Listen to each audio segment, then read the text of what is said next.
General science most important question. नाखून एवं बाल काटने पर दर्द क्यों नहीं होता है? शरीर के किसी भी अंग भाग में दर्द की अनुभूति तब होती है जब उसमें स्नायु एवं रक्त संचार होता रहे। नाखून एवं बाल शरीर के ऐसे अंग हैं जिनमें ना ही स्नायु होते हैं और ना ही इनमें रक्त संचार होता है, अतः जब इनको काटा जाता है तो हमें दर्द की अनुभूति नहीं होती। खानों में दूषित गैस की सूचना देने वाले यंत्र द्रव्य के किस गुण पर आधारित है? खानों में दूषित गैस की सूचना देने वाला यंत्र द्रव्य के विसरण के गुण पर आधारित है। गैसों में कणों की एक दूसरे में समान होने की इस प्रवृत्ति को विसरण कहते हैं तथा इस विसरण के गुण के कारण ही खानों में फैलने वाली गैस का पता चलता है। पुरातत्ववेत्ता और इतिहासकार पृथ्वी खुदाई के फलस्वरूप प्राप्त प्राचीन कंकाल हड्डियों के अवशेषों की आयु कैसे ज्ञात कर लेते हैं? पुरातत्ववेत्ता और इतिहासकार पृथ्वी खुदाई के फलस्वरूप प्राप्त प्राचीन कंकालों के अवशेषों की आयु कार्बन काल निर्धारण कार्बन डेटिंग द्वारा ज्ञात कर लेते हैं। कार्बन काल निर्धारण में प्राणी व वनस्पति में कार्बन व जीवित अवस्था में जितना विघटन होता है उतना ही वायुमंडल से ग्रहण भी करता है, अर्थात प्राणियों तथा वनस्पतियों में जीवित अवस्था में कार्बन 14 का अनुपात स्थिर रहता है, परंतु जब प्राणी मर जाता है तब उसमें विद्यमान रेडियो कार्बन 14 का विघटन तो निरंतर होता रहता है, परंतु वायुमंडल से ग्रहण नहीं करता है। इस तरह कार्बन 14 की मात्रा का पता लगाकर आयु निर्धारण किया जाता है। ग्वारपाठे के पौधे को घर में बने जलकुंड में लगा देने पर वो गलकर नष्ट क्यों हो जाते हैं? ग्वारपाठे के पौधे को घर में बने जलकुंड में रोपित कर दिया जाए तो वो गलकर नष्ट हो जाता है, क्योंकि ग्वारपाठा शुष्क आवास का पौधा है, उसमें जलीय आवास के अनुसार अनुकूलन नहीं होते हैं, अतः वह गलकर नष्ट हो जाता है। मृत्यु के बाद मनुष्य का शरीर क्यों अकड़ जाता है? मनुष्य का शरीर अनेक मांसपेशियों का बना होता है।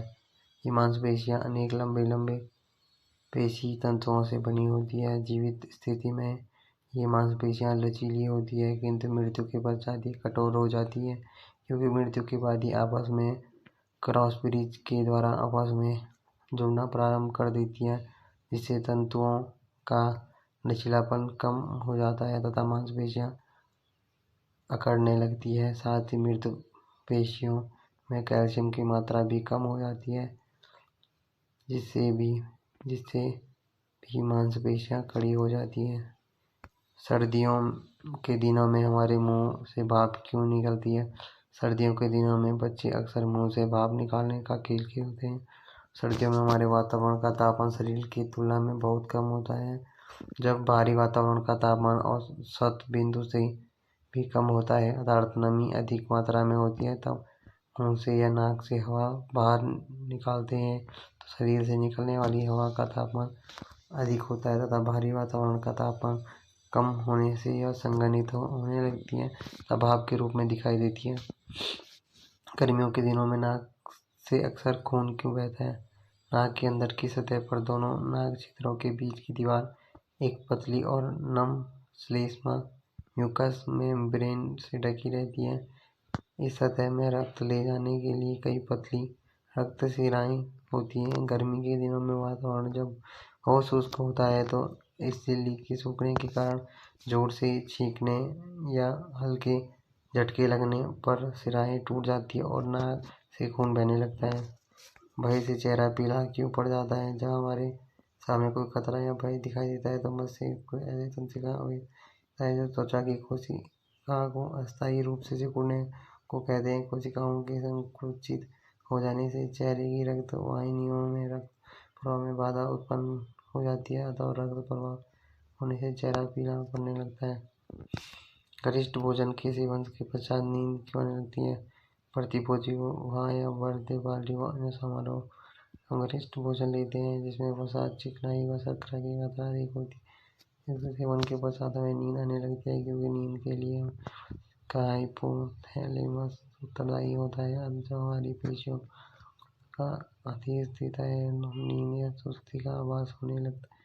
जैसे मांसपेशियां आराम की स्थिति में आती हैं, पलकें भारी होने लगती हैं। गरिष्ठ की स्थिति में हाइपोथैलेमस में मेलेटोनिन नामक प्रोटीन कम मात्रा में बनता है। साथ ही रक्त की सप्लाई आमाशय व आंतों में अधिक करने लगते हैं, जिसकी सप्लाई को पूरी तरह नहीं हो पाती। थकान का अनुभव करने लगता है और हमें नींद या सुस्ती आने लगती है।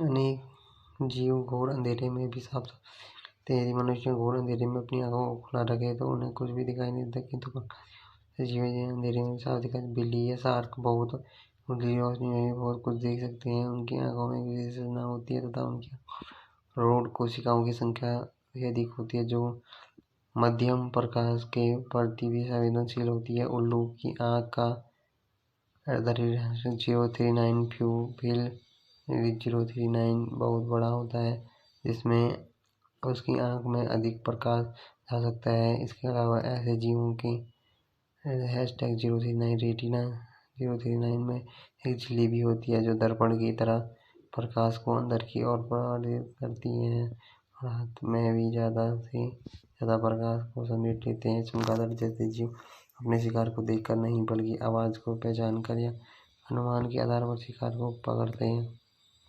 फूलों में मन को प्रसन्न करने वाली भीनी भीनी खुशबू रहती है। फूलों तथा सुगंधित पत्तियों में अनेक जैव रासायनिक क्रियाओं के फलस्वरूप सुगंधित कार्बनिक पदार्थ बनते हैं, जो कि रासायनिक रूप से टर्पीन और बेंजीन से व्युत्पन्न होते हैं। ये तैलीय संघटन होते हुए भी वास्तविक तेल नहीं होते हैं और वायु के संपर्क में आते ही उड़ जाते हैं।